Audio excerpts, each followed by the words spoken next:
تقریباً 975 عیسوی کے آس پاس افغانستان کے علاقے غزنی میں ایک ترک جنرل ایک سلطنت قائم کرتے ہیں جو کہ غزنوی امپائر کہلاتی ہے۔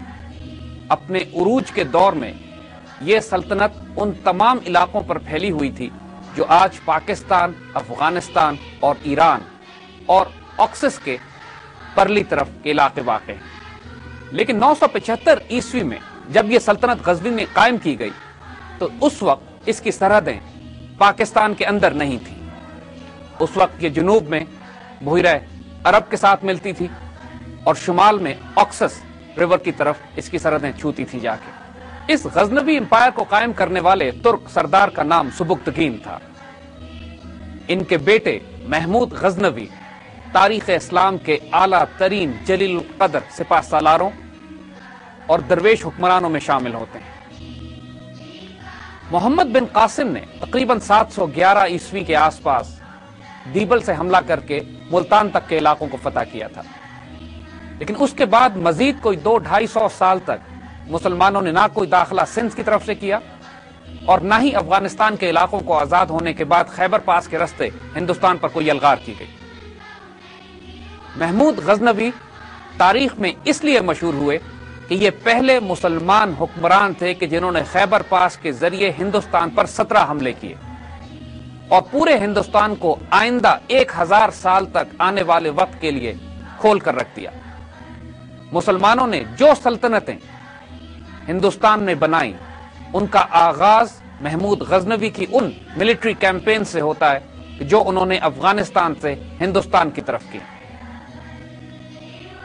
ایک انتہائی دلیر غیرت مند جنرل جس نے اپنی 32 سالہ حکمرانی میں ایک بھی شکست نہیں کھائی، تقریباً 998 عیسوی میں محمود غزنوی اپنے والد سبکتگین کی جگہ غزنی کے تخت پر بیٹھتے ہیں اور اس کے بعد آنے والی دنیا کا نقشہ اور تاریخ تبدیل ہو جاتی ہے۔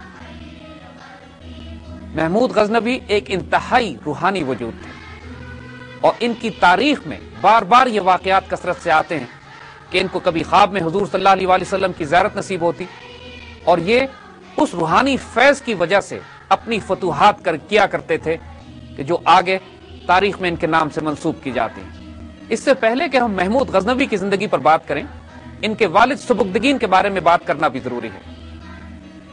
ان کے والد ایک ترک تھے۔ یہ وہ وقت تھا کہ جب سینٹرل ایشیا میں، افغانستان میں اور خراسان کے علاقوں میں ترک سردار اور سپہ سالار اپنی اپنی حکومتوں کو قائم کر رہے تھے۔ سبکتگین 12 سال کے تھے تو ان کو کسی نے اغوا کر لیا اور لے جا کر بخارا کے امیر الپتگین کے پاس فروخت کر دیا گیا۔ الپتگین نے ان کی اپنے بیٹوں کی طرح تربیت کی، اپنی فوج میں جگہ دی اور بالآخر اپنی بیٹی سے ان کا نکاح کر دیا۔ سبکتگین قدرت کے اسی کرشمے کی وجہ سے ایک دن بخارا کے سربراہ بن گئے۔ حکمرانی حاصل کرنے کے بعد انہوں نے بخارا کی سلطنت کو پھیلانا شروع کیا اور بالآخر غزنی کے مقام پر اپنا صدر مقام بنا کر غزنوی ڈائنسٹی کا وجود قائم کیا۔ سبکتگین ایک غیر معمولی روحانی وجود تھے۔ یہ واقعہ تاریخ میں بیان کیا جاتا ہے کہ ایک مرتبہ وہ شکار پر گئے اور وہاں پر ان کو ایک ہرنی کا بچہ ملا۔ اس بچے کو اپنے گھوڑے پر اٹھا کے جب یہ واپس آ رہے تھے تو پیچھے موڑ کر دیکھا تو وہ ہرنی بھی پیچھے پیچھے چلتی آ رہی تھی۔ انہوں نے محبت اور پیار میں اس بچے کو چھوڑ دیا اور وہ واپس اپنی ماں کے پاس چلا گیا۔ اسی رات ان کو خواب میں حضور صلی اللہ علیہ وسلم کی زیارت ہوتی ہے اور ان کو بے انتہا کامیابیوں اور خوشخبریوں کی بشارت دی جاتی ہے۔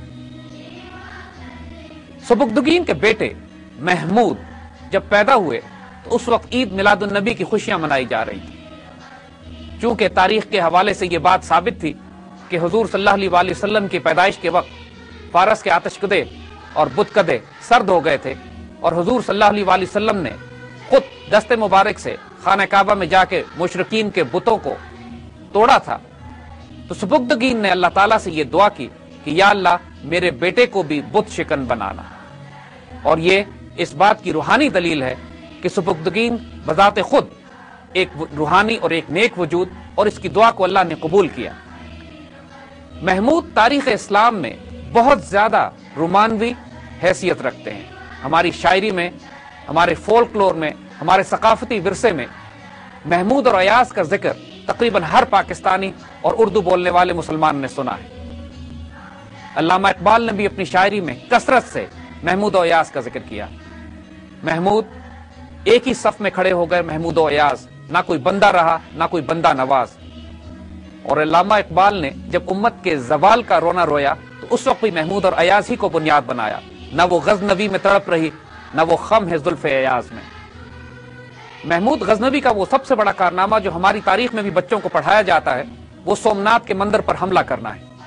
سومنات کا مندر اسی جگہ واقع ہے کہ جہاں 1965 کی جنگ میں پاکستان نیوی نے دوارکا پر حملہ کیا تھا۔ دوارکا پر حملے کو ہمارے اس وقت کے تاریخ دانوں نے سومنات پر 18واں حملہ لکھا تھا۔